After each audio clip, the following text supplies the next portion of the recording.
people tend to feel like, well, we want to keep those things separate. And I feel like, well, it's really a collaboration. At the end of the day, we want people to live better lives. We want people to be more emotionally skilled. We want people to understand themselves and their relationships better. So what are all the different ways that we can help people?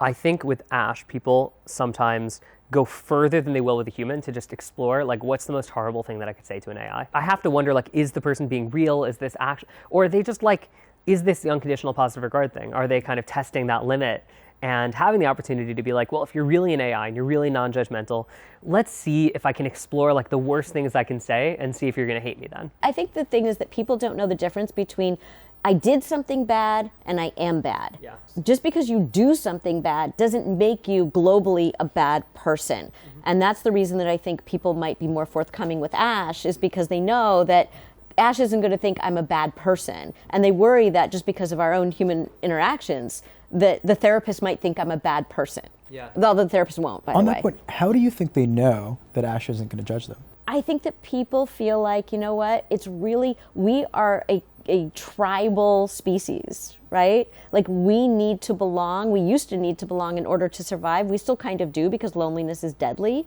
literally. Yeah, there's all that work on, like, you don't sleep as well if you're alone. Loneliness actually has real effects on your cardiovascular system, your immune system. Of course, it affects your sleep. It affects neurologically. It affects you. You know, there have been these equivalents of it's the same as smoking X packs of cigarettes a day. It's really, really detrimental. So I think that we need to belong. And when you know that you might be shunned or rejected by a fellow human, that's very different. With AI, you don't have that concern. So the other thing I've been thinking a lot about with Carl Rogers, like, his theory is that there is a working relationship, or a helping relationship, I think he calls it. Fundamentally, like, you can't push people to change. You can't just like tell the person, you should stop smoking. And then they're like, oh, thank you so much. Never thought about that. I'm going to stop smoking.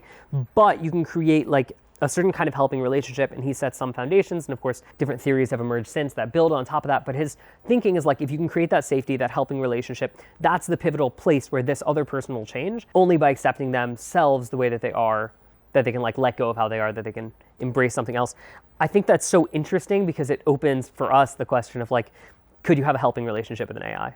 You can't change another person, but you can influence another person to change. And part of that is the safety that you're talking about, the kind of relationship that you have, that if you're trying to make this change, like when we make a New Year's resolution, why by March do most people have given up on their New Year's resolutions? It's because there's the last stage of, there are all these stages of change. And so there's the action phase, and there's a lot of things that come before that sort of Carl Rogers or maybe Ash could set the conditions for that. It's pre-contemplation, contemplation, preparation. Ash would be great at doing those things with people. You get to action, and then people think, well, I do the thing, and let's say your thing is like, I'm going to exercise every day. Yeah. And then like you, for whatever reason, don't exercise for a few days. You think, well, I failed at that, so I'm just going to give up. As opposed to if you have that container, whether it's a Carl Rogers or Rogerian type of therapist, or whether you have Ash, saying, you know what, there's this phase in change, and it's part of psychoeducation, is to understand the last phase is maintenance. And maintenance is you are going to fail at the change until it becomes a new habit. And so you're gonna fail, but you go right back and you don't self-flagellate. And that's the big thing, is can you have self-compassion and accountability at the same time? And I think AI could be really good at delivering those two things together. I think there's also, how much does the person across from me really want to understand me? Like, how much are they genuinely trying to understand me versus are they just trying to change me? And I think that's something where an AI is really good because it has all the patience in the world. It does not have an agenda. There's that element of like, okay, so you didn't go to the gym. You know, why? Like, oh, okay, because something came up that day. That's how a therapist would approach it too. Yeah, totally. But I think the people in our lives don't understand that. So I think Yes. that's the difference. And I think that's where sometimes maybe someone doesn't need to go to therapy necessarily, or doesn't want to go to therapy, but they want to talk about something. And maybe if they talk to the people in their lives, there might be that agenda because the other person really wants to change something about them. Yes. But they can talk to Ash about it in a way that doesn't feel like I'm being pressured. Yeah, and I think there are just so many other relationships, like AA as like a whole other category, which is like not therapy, but you also want to create a helping relationship with someone who is not an expert, but they are there, they are patient, they are trying to understand you, trying to connect with you. It opened the door to me, I think, especially thinking this way about what are like all the various helping relationships you can have in life. And I think in the best world, you have friends who can create that helping relationship with you. It's not realistic, I think, to expect that a friend who has their own life will be in that state where they're actually just going to sit patiently with you and want to offer you that space of like complete that would be amazing. But there are other things. It doesn't have to just be therapy, and we don't have to hold the bar of like only friends can fit that role, because that's a lot of burden to put on a friend. Right. I mean, I think it's really important that we go to our friends. I think sometimes our friends don't know how to help us. And one thing that I think a therapist can do, or AI can do, is to help people learn how do you talk to your friends in a way where you can get the support that you want. Even how do I be a good friend? Yeah. So that when my friends come to me, how can I give them the support that they're wanting? Or how do I help my child? Or how do I help my partner? Yes. Oh, I love this topic of conversation because, I mean, you literally wrote the book on going to therapy yourself as the influence in being a therapist. Yeah. And like, I think this is such a common story. I'm not a therapist, but like from therapy, from coaching, I have found that I can be more there for other people, more supportive, have more skills, see what's effective when it works with me, and then emulate some of those. When you were writing that book, when you're thinking about the influence of talking about your own therapy experience, not as like, this makes me less credible as a therapist, but no, this is like what makes me a therapist. Do you imagine that like more globally as like, if more people had those skills, had that experience, how would it help us as a society? I mean, I think it's huge. We don't get a lot of emotional skill building. There aren't like classes on emotion in most schools. Some are now starting to do that, which I think is great. But there isn't a lot of that. And sometimes we would rely on community for that, but community is kind of fractured in a lot of ways. So we don't have the same sense of community or people who truly know us, or where we feel safe or seen. For me, like I have found that with my coach right now, he sometimes just repeats back what I say in a way that I think is like, he just speaks much more clearly. It makes sense. He presents the best version of it. And in this sort of take it or leave it way, he's like, here's what I think you're trying to say. And I found that so effective, so helpful, so transformative that I'm like, I would love to be able to do that for other people, because as much as he's doing this for me in a professional setting, I could do this for anyone, anytime. Yeah. And I don't have to be perfect at it. Like, Right. So I'm learning by seeing what works with me, you know? And I think that's the difference between, the Buddhist saying of idiot compassion and wise compassion. Our friends tend to give us idiot compassion, which is they just validate our experience. Like, yeah, your boss is terrible, or your partner shouldn't have done that, or, I can't believe that person did that. As opposed to wise compassion, which is what a good therapist will do, and which is what I hope AI could do too. We're going to hold up a mirror to you and help you to see something that maybe you haven't been able to see. And that can be a game changer. And I think sometimes that's hard to hear from another human if you don't have that relationship with them, where someone's saying like, here's your role in the situation. Like, you can have a friend who keeps making the same mistake over and over and over. It's like if a fight breaks out in every bar you're going to, maybe it's you. Do we say that to our friend? If we want to keep them as a friend? I don't know. You want to be honest with your friends, but maybe your friend doesn't want to hear that from you. Yeah. And I think that's where I think sometimes AI can be really helpful, is here's a pattern, and they can present it in a way that doesn't feel threatening and doesn't feel judgmental. What do you need to receive that wise compassion? Is there a part that a person actually has to play in that as well? Are there people who just aren't ready for that either? I think the conditions is because it's relational, that you need both the person who can deliver it that way and then the person who's ready to receive it that way.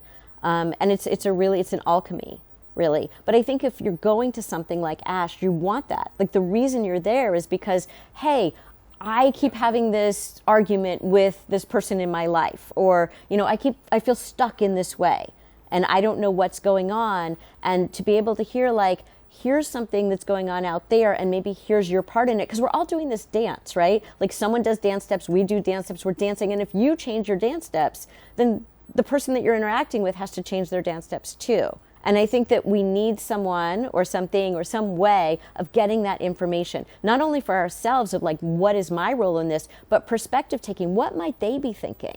What is a possibility for what might be going on with them? I've made an assumption about why they said what they did or acted in the way they did, but maybe my assumption is incorrect. What are some other possibilities? And can I check those assumptions? Can I ask them? Yeah. On that, this has been something I've been really thinking a lot about, which is, so we did Team 360 last week. We had on our machine learning team, people offering feedback. And one of the core principles we had was accept or discard. Like, when someone gives you feedback, be grateful for it, thank them for it, be actually grateful the person's trying to help you. Also, it's your life. You're going to know better than them. You can absolutely be grateful for it and completely discard it. When it comes to therapists, I think sometimes I hear people talk about negative experiences where they're like, my therapist thought they knew what was wrong with me. They pushed it on me. I told them they were wrong and they wouldn't listen. And they wouldn't, and I felt like I was head to head butting heads with them. And I think there's a question I've been trying to figure out with Design of Ash, with a lot of other things. How much do you want to take the role of I'm going to listen, but then when I know what's best for you, when I know what's right for you, I'm going to tell you, versus to what extent do you want to accept that no, the person across from you is the expert in their life. In general, if you and them disagree, they're probably going to be right because it's their life. If you offer them feedback, they can discard it, and there's no world where you can actually force it down their throat. I think most therapists come in with the orientation that the person sitting in front of us knows more about their life than we do. Now, we might be able to see things like a pattern or something that is going on in their life, and we might be able to kind of present it to them.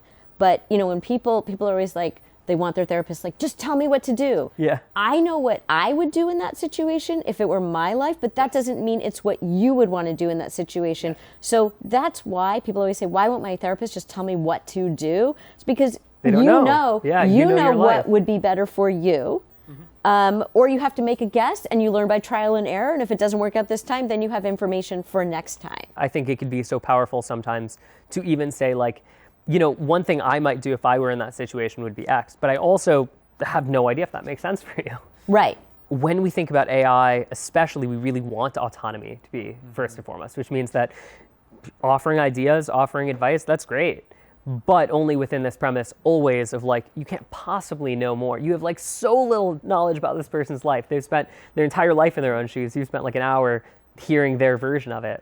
Obviously they need to be in control. And if you do anything other than keep them in control, you're just doing it wrong because you can't possibly know more than they do. Yeah, and I think the thing about feedback too is that sometimes something might feel off or misaligned, but sometimes there's a little nugget in there. If I always say to people is there 1% of this that might be true? And that 1% might be really important for them. I think that sometimes, you want to have an openness, you are the expert on your life, but also you're stuck and you're having a problem and you can't figure out what it is. So it's not, you should do this and here's the answer. Yeah. It's, here are some ideas about how I see what's going on. Mm-hmm.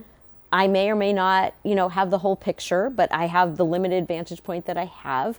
I've known you for this long, just like AI will have a memory, right? It's we had this conversation, you told me this story. Yeah. Here's something like pattern recognition. Here's something that I saw going on. This might not land with you, but does 1% of it, does any part of it land with you? Tell me that you value your family more than your career, but in all these hours, you've never mentioned your family and you talk a lot about your career. Right. Well, the gap between sort of what you say and what you do. Yeah. Now, it could just be that happens to be in this setting. It could be. I've only heard one, but is there 1% of this that's true, that maybe you have some misalignment between your behavior, at least in how you've presented here in this room and what you're doing in the world? Right. And there's a difference, too, between telling someone what to do and making a suggestion. Yeah. So I write an advice column for the New York Times. I'm not necessarily telling people what to do. I'm making suggestions. Yeah. I'm saying, here's how I think about it. Here's when I kind of zoom out, because you're so in it, right? And I don't know anything about this. Is a stranger writing to me. Here's how I think about this. And here is a suggestion on what might move you forward. It's just a suggestion. You might come up with 10 other great ideas based on the suggestion that I gave. You might not do my suggestion, but here's a different way to think about it. And I think that's so much of what kind of gets people tripped up, is that they're kind of stuck in this loop and they need something from the outside so that they can go inside. Well, how do you think this connects with the way that you've been giving us advice? For me, it's a real learning experience, because I think that as people use AI for all kinds of things, including emotional questions. And I think that to be really thoughtful about it, you want to bring in people who are doing it. people who are already doing that kind of thing. And then what is going to be different about AI? It's not going to be the same as the experience of going to see a therapist, but what are some of the things that AI can do differently and AI can even do better? It's fascinating how similar it is that, like, you get these peeks into what we build. It can be really valuable for you to bring those outside perspectives of, like, while you are so deep in the weeds, you miss these huge things that are happening in the world, these huge ideas. I don't know if this idea is going to be the one, but it's worth talking about. Because if there's even 1%, or if there's a frame that you're missing, if you're stuck within some small zone, like maybe just opening the aperture through ideas can be really powerful for us as well, in a similar kind of way to... Yeah, I mean, I think that people tend to feel like, well, we want to keep those things separate. And I feel like, well, it's really a collaboration. At the end of the day, we want people to live better lives. We want people to be more emotionally skilled. We want people to understand themselves and their relationships better. So what are all the different ways that we can help people? You've, of course, been involved with other companies in the past, giving advice. Something I've been thinking a lot about is, like, how do we emulate our culture? How do we emulate what we want from our users? And so some of the practices we do is, like, I have shared the feedback that I receive publicly, and I've tried to build a culture around the team of telling people where I'm personally trying to grow, so that I can feel like, we're all working together towards personal growth. We're not someone standing at, like, the top of a mountain and trying to pull people up and say, like, hey, I know you're struggling, so I'll help you with what worked for me in the past. It's more of like I'm working on myself, I'm working on problems. I'm okay with that. I know that you are too.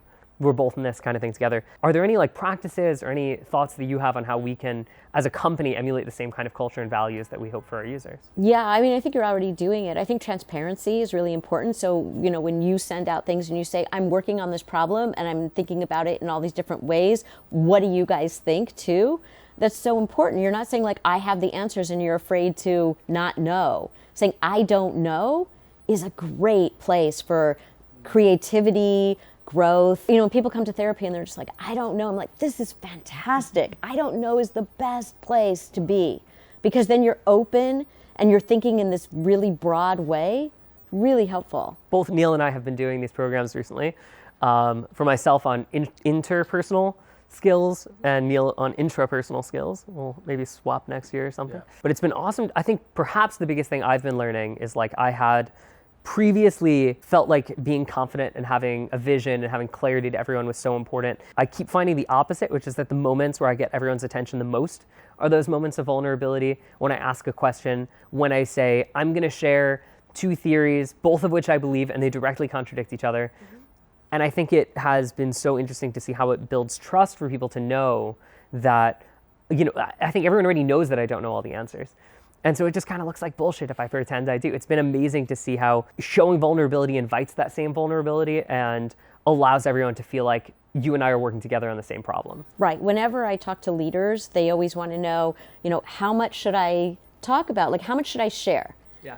And I always say, what is it that if you want feedback on something, get the feedback. Don't be like, they're not going to respect me because I don't know the answer. They're going to feel like, first of all, they have some stake in this, right? But also, so many people have great ideas, and it doesn't necessarily have to come from one person in the company. I think also, like, similarly to our personal journeys, one thing we're trying to get better at as a company is telling our story to the world. Like, I think over the last few years, the common feedback I get is, wow, you guys are so thoughtful, and yet most of the world doesn't know about the way that we're thinking about a lot of these problems. And I think inviting, giving people more of an opportunity to peek inside and try to understand, what are the things we're thinking about? What are we debating? How are we trying to think about it is actually depriving other people of that experience of helping us too. Yeah, I mean, the fact that you guys send out a weekly letter saying, here are all the things we're thinking about. Here are some of the problems. Here are some of the things that went really well this week. Here are some of the things that we used to think and now we're thinking about it this way.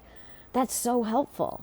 That's leadership to me. Today you joined a board meeting. I'm curious if you have thoughts, just like things that you'd like to share, observations, in terms of how we're approaching things. What I liked about the board meeting is that it didn't feel so formal. It did everything it needed to do. You checked all the boxes, but it was really like a group discussion about, what are we thinking? How are we thinking about it? What are some of the things that have happened? Where do we want to go? How might we get there? We're stuck here. Anybody have any ideas about that? I mean, that's what people need to see. And even sort of personnel questions and the way that they were handled. Like, is this a conflict? Is this not a conflict? How do we think about this? It's just all there for people to think about. We were talking about Carl Rogers, and it was like this idea of when people feel this sense of, I feel safe here, I feel included here, I feel valuable here, then you get the best out of people in therapy, but you also, in a board meeting, you get the best out of people when you're like, we're not hiding anything, we want everybody to participate. We might have a problem with this. Let's talk about the problem. We're not going to hide the problem because we're safe. And the same when you come to therapy with someone like that. It's like, oh, my therapist, I feel safe. I'm not going to hide the problem. So many people hide problems, whether it's in a leadership position or it's in a therapy room. They hide the problem because they're afraid that if I acknowledge the problem, there are going to be terrible consequences. And usually if you hide the problem, there are going to be terrible consequences. Yes. If you share the problem, really good things can happen. The first letter we wrote this year, by the way, was entitled Sunshining a Mistake, where I wrote personally about a big strategic mistake that I made in December. I realized it, and I just wanted to make it like very clear, like I made a mistake here. And that was like the main goal. I've very much been trying to think, how do you sunshine mistakes? Because otherwise people kind of like sweep it under the rug. I mean, you know that one of the things that we've been talking about is we live in this weird intersection space between being a healthcare company and being a consumer company. And we don't want to be a healthcare company. In terms of the culture, in terms of how we build, we want to be applicable to everyone. We want to build things that are general purpose. We are not trying to feel like a hospital. We're trying to feel like an approachable company. We want to benefit everyone. And I think this is something that we have pushed for a long time in this very top-down vision, this is what we should do kind of way, and it's held us back. I think one thing we've really been trying to get at now is like, can we sunshine it? Can we just name it? Can we accept the fact that the way that we've built with a clinical team, with rigorous research, it does feel very healthcare. And letting go of that is hard. Like there is something that you lose when you move more and more towards well-being, when you let go of some of that healthcare stuff. Did you find that dynamic of kind of just acknowledge that problem helpful, or I don't know, how are you thinking about this dynamic? Yeah, I did. And also it's not like it was a waste. Mm-hmm. It's that you actually want to have the fact that you did all this research. It helps build a better product. You know, it's kind of like when people are like, oh, I stayed in this relationship so long because I couldn't acknowledge that it wasn't the right direction for me. People stayed in a relationship because like they thought that's what they wanted, right? And then they realize, no, I want something different, but then they're afraid to say I want something different. So they stick with the thing that maybe isn't quite right for them, instead of saying, you know what, I grew through this, I learned through this, and there's something different that I want. And I think that's really important, both in personal growth, but also in the growth of a company. Mm-hmm. It's like, who are we? What do we want? We thought we were doing this, but as we thought about it, it was a positive experience. We loved that we built the way that we did, even if the next chapter should look different. Right, but you're calling it a mistake. I would say it was a direction, and it was a good direction at the time. I think the mistake we've made has been not acknowledging it exactly the way that you did. That part is the mistake, is when you can't say, I want to change direction. Exactly. It's similar to a relationship that you have to kind of know what you're losing, know what you're letting go. By leaving a relationship, to see that something we've been talking about has been just feeling sad was something. I moved to London recently. I left New York. I left my family that's here and my friends that are here. And I think there was a moment where I felt sad. And I was like, I feel like I'm letting go of something. Kind of acknowledging that, owning it, I think was really valuable for me. Like to just know like, that's fine. I feel sad. I'm okay to feel sad. I'm okay to let go of it. And it's sort of the opposite when you don't want to acknowledge it and feel those feelings, I think, that you get held back. The first page of my book, I write that change and loss travel together. You can't have change without loss. Even good changes, like you're getting married, you're having a baby, you're moving to London. Whatever the change is, you are giving something up to get something else.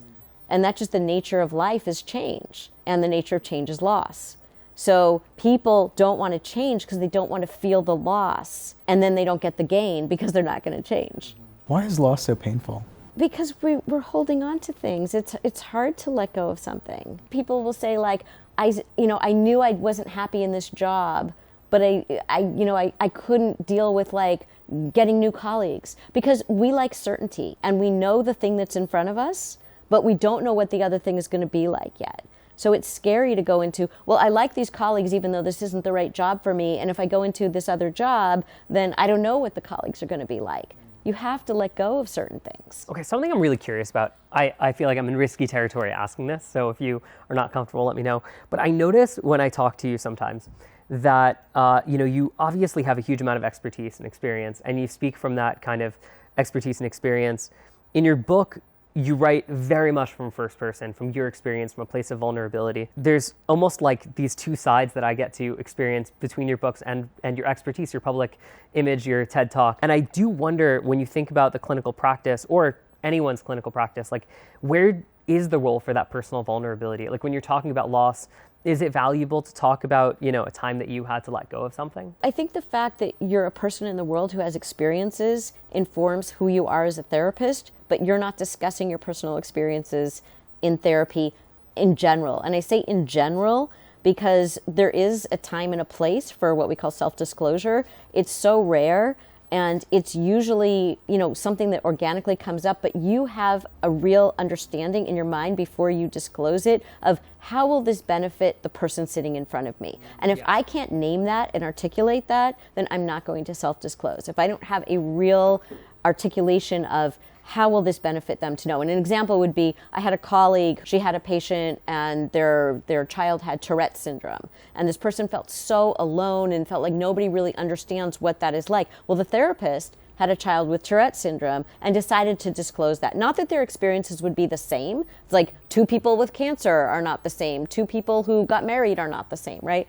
But just that there is a shorthand of some of the elements that might have been in common there. So I want to replay, because earlier today we had a conversation about personas, and we were talking about how important is the backstory, and you had something really interesting to say about just a view of like what might matter when it comes to personas for AI. A lot of people, when they're choosing a therapist, there are certain things that they look for. Like someone might say, I feel comfortable seeing a man, or I feel comfortable seeing a woman, or I want to see someone my age, or no, I want to see someone younger, or I want to see someone older. If you're a parent, you might be like, I want to see someone who is a parent. Whether that's valid or not, meaning whether, like someone who's not a parent could probably be helpful to you, but if you feel comfortable with someone who's a parent, great. I think that people feel like that's going to be very important, and maybe on some dimensions it is.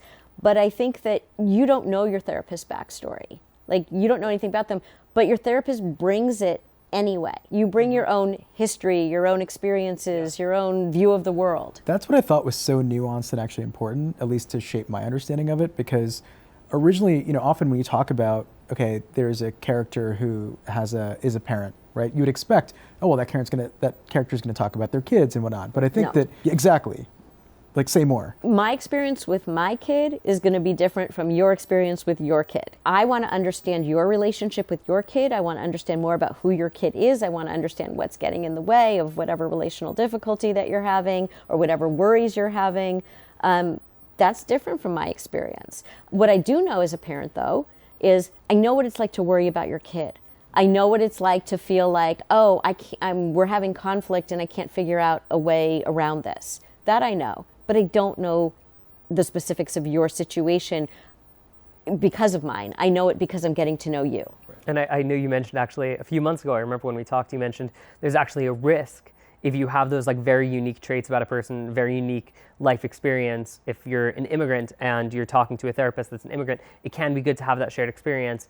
And there's sort of the baggage, the bias that you have to be aware of like, I don't want to pretend that I know your experience because you have a crazy experience, I do too, but mine is definitely not the same as yours. Exactly. So you might feel more comfortable talking to somebody who's had an experience that might overlap somewhat with yours, but your experience is still yours and mine is still mine. Yes. Well, I mean, you mentioned this about disclosure. You obviously have also disclosed in a way that most people haven't. I have to imagine at least that makes some difference for you. And it's been really interesting. There's certain disclosures like I write in my book about somebody who was going to get married and he said he was going to be away for a couple of weeks and the person said like, where are you going? And the person didn't disclose but came back with a wedding ring. Yes. And the person he was seeing was really upset. Like, why didn't you just tell me you were getting married? Yeah. And that's what we call grist for the mill, is that you might have feelings about the fact that your therapist got married and what does that mean? You can talk about it. So that's a disclosure I would have made. Some people wouldn't have.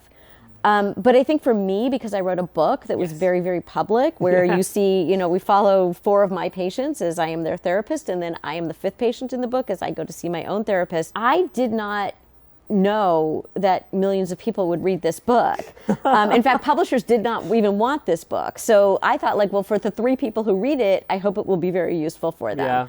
And so when the book came out and I had to say to the people that I was seeing, I'm going to be away because I was going on book tour. I'm going to be away, and here's who's on call for me. I didn't say anything about a book, but it was all over the media. God. Just and like so the wedding ring, I guess. Right. And so you couldn't hide it. And so I came back, and a lot of people came in and they sat on the couch and they said, so I read your book. But interestingly, they weren't interested in talking about me. They were interested in what it brought up for them. Yes. And so, and what it did was, and what we were talking about earlier about, like, how do people disclose to AI versus how do they disclose to a human? I might have been seeing these people for however long, and there were still some things that I didn't know about them that now, because they had seen me in therapy and me hide things from my own therapist and me being hesitant to kind of show my full self in certain ways, they felt like they had permission to do that, even though I try to create the conditions under which they're going to do that. But having modeled that in the book for them, unwittingly, that was not my intention in writing the book, they were able to really talk on a deeper level about lots of things, and it really strengthened the work that we were doing. I think it's just so interesting because I know you're talking about the power of vulnerability as well as the risk of self-disclosure that's not useful, and then also this clear, like, sometimes this self-disclosure that was not intentional, that you perhaps would not have done in a professional setting, but was actually playing a really important role in showing vulnerability that actually got that vulnerability back and it was useful. Right. I also have to imagine that, so I don't know a ton about this story, that it was a big surprise, but on a personal level, it must have been a transformational few years then of publish a book. Become very famous. I mean, I had been a public-facing person for a very long time, so that wasn't the new part for me. It was more about doing it in the context of being a therapist. Yeah. There's this one coach who I'm close to personally, who is just very congruent in terms of, like, when she speaks and mentions a word of emotion, she says something like, I'm so sad to hear that. She shows it on her face, in her body. You can tell that it's real, and it's incredibly powerful. Rogers writes about congruence in the sense of, like, in a perfect world, it would be amazing as a therapist or as anyone in a helping relationship. Don't just, like, you were talking about, like, validation, like, don't just validate in a sense of, like, no matter what, everything is great. Like, if you're frustrated with the person, maybe you show that you're frustrated, and that's okay. Of course, that's what we do in therapy, is, like, we use our reactions to the patient. But again, so there's transference, which is they project onto us certain qualities from other people in their lives, like, that reminds them of, somebody, whether it's a parent or sibling or somebody important in their lives. We have reactions, because we're human. We have reactions to what they're saying or doing. And we have to be thoughtful about, how do I want to use this in a way that will be helpful for them? So it's not just like the gut reaction of, wow, that's really surprising, or I'm having a reaction, or that makes me sad, or that makes me angry, or that makes me frustrated with them. It's, I need to really understand my reaction, and then I can use that almost like a superpower to bring into the room and help them to see something that will be valuable for them outside of here. So you see it as, like, pause for a minute, understand and notice my reaction, figure out if it's useful to share this, and if it is, how can I share this reaction that's real, that's genuine, that's honest and organic, in a way that's really going to be helpful to this person in this moment. Right, and that's the difference between responding and reacting. So reacting is just, this is my immediate reaction. We do that so much in all of our relationships, right? We just react. But responding is, I have reflected on this, and now I'm going to respond from a place of having metabolized this a little bit. That gives me, like, a visceral sense of, like, maybe this is wrong or, like, useless, but, but of, like, are you hiding your reaction? Like, do you think that people that are talking to you then, like, feel like they know how you're reacting, or, like, how do you, I have the kind of face that just doesn't hide things. So I mean, I don't, but I also, I think that when you go to a therapist, there's that question of, like, we talked about earlier, do they like you? When I was training to be a therapist, one of my supervisors said, there's something likable about everyone. It's your job to find it. And I was like, nah, not everyone. I can't imagine that that's true about everyone. But either you find the thing about them that's likable, or you don't bring them into your practice, because you're not going to be helpful. They're not a good fit for you, Right. They'll find someone else. So I think if I have a reaction, it's not like there's nothing I would want to hide. I might have whatever reaction, but it doesn't mean I don't like you or I'm judging you. And it can just be like, wow, I'm really surprised. I did not expect that you would tell me that. Yeah, I mean, I'm not going to say every single thing that crosses my mind too. So there's a filter, but it's not inauthentic. It's just, oh, this information is coming in. How do I think or feel about that?